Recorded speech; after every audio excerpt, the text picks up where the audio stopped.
The risk essentially 1 in a million. The risk of being struck by lightning is 1 in 500,000. So this is just actually half the risk of being struck by lightning. In early March, the county set aside 1,000 J&J shots for homeless individuals. McElroy hoping if and when vaccinations resume, those at the shelters will take it. I'm not looking forward to it, but we're just going to have to get down and just have conversations with people every day and try and build the trust factor. Laura Acevedo, ABC 10 News. Now, despite the pause, most San Diegans still think the Johnson & Johnson vaccine is safe. This is according to our latest ABC 10 News poll conducted by Survey USA. We spoke with 500 San Diegans, and over half think the J&J vaccine is safe, with 12% saying it's very safe, 40% saying it's mostly safe. 20% polled think it's mostly unsafe, and 13% think it's very unsafe. 15% of San Diegans say they're not sure about the Johnson & Johnson vaccine. A man wanted for 2 recent shootings in San Diego is dead after being killed by police inside a dumpster at San Diego High School. ABC 10 News reporter Jennifer Kastner talked to one of the people shot by Christopher Marquez in the past month. That bounty hunter told me it's unfortunate this ended with a death, but that officers did what they had to do to keep the hostage alive.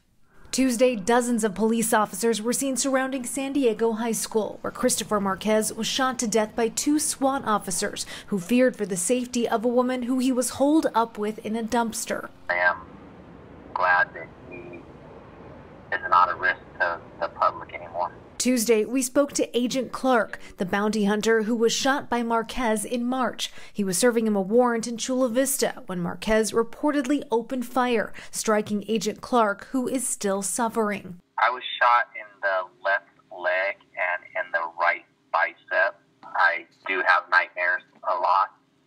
I do have problems sleeping. Tuesday's deadly standoff started Monday night with a chase. National City Police said they spotted Marquez riding in a woman's car, but when they tried to pull them over, they took off, leading a high-speed pursuit through Point Loma and eventually downtown. 3 times they said Marquez fired at officers, the 3rd time downtown, where an officer fired back. The woman and Marquez, who was believed to be armed, jumped into a dumpster on the high school campus, where they remained for hours. SWAT officers and negotiators were called in. SDPD said she tried to escape, but he wouldn't let her. She began screaming and begging for the male not to shoot her and not to do this. 2 officers saw the male push the female towards the ground, and they could see a rifle being brought up, prompting them both to fire their weapons.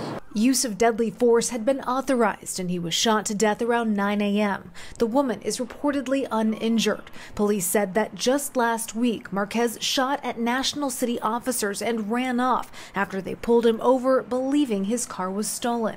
The search to arrest him ending Tuesday morning. And police said it's not yet known whether the woman who was involved will face any charges. Jennifer Kastner, ABC 10 News. The police officer who shot and killed an unarmed black man near Minneapolis has resigned. Now, Kim Potter is expected to be criminally charged in Daunte Wright's death.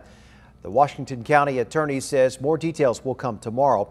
The Brooklyn Center chief of police, he's also stepped down. Wright's family says they object to the explanation that Potter meant to use her taser on Wright, instead grabbing her gun by mistake.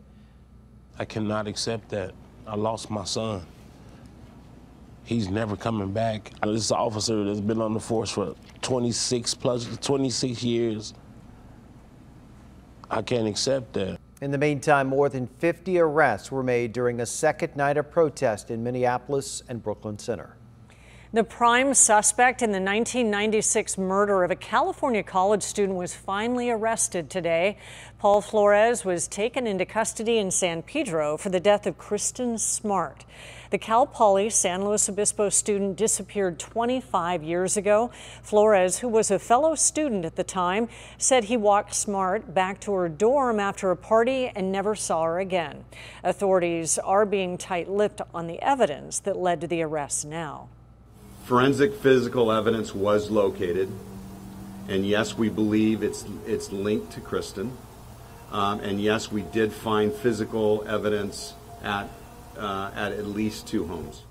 Flores' father was also arrested today as an accessory to murder. Smart's body has never been found. And everybody's, feeling the same thing. The business is picking up and they don't have the staff to cover. And so it's been very difficult. As restaurants reopen, many are having a hard time hiring staff to help meet the customer demand. But as our ABC 10 News reporter Anthony Pura shows us, a nonprofit group is helping fill the hiring need. I spoke with Kitchens for Good. They're a nonprofit that helps people with troubled past or complicated circumstances.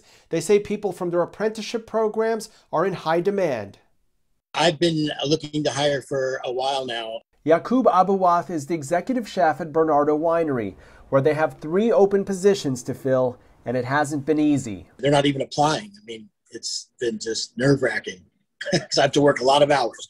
My whole staff, my whole team that is currently working, we're all having to put in, those extra hours. While Abuwath is continuously advertising for their open positions, he says another resource they've turned to is Kitchens for Good, a nonprofit that helps people with troubled pasts or complicated circumstances, getting them ready through apprenticeship programs focused on the food services industry. Bernardo Winery is one of their employer partners in need of staff. We're getting calls, on a daily basis from restaurants and chefs that are looking for cooks at all levels. Dennis Crosby is a director of apprenticeship programs for Kitchens for Good.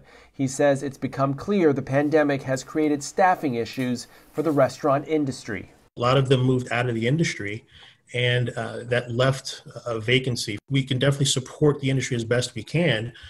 We're also in a position right now where we actually have, there are more restaurants out there than we have apprentices for the first time in a while. He says in some cases, employers are even offering more. Where people were normally starting at maybe, $12, $13 an hour, we're now seeing folks start at $14, $15, up to $16 an hour. Abuwath says working with Kitchens for Good has been beneficial in the past.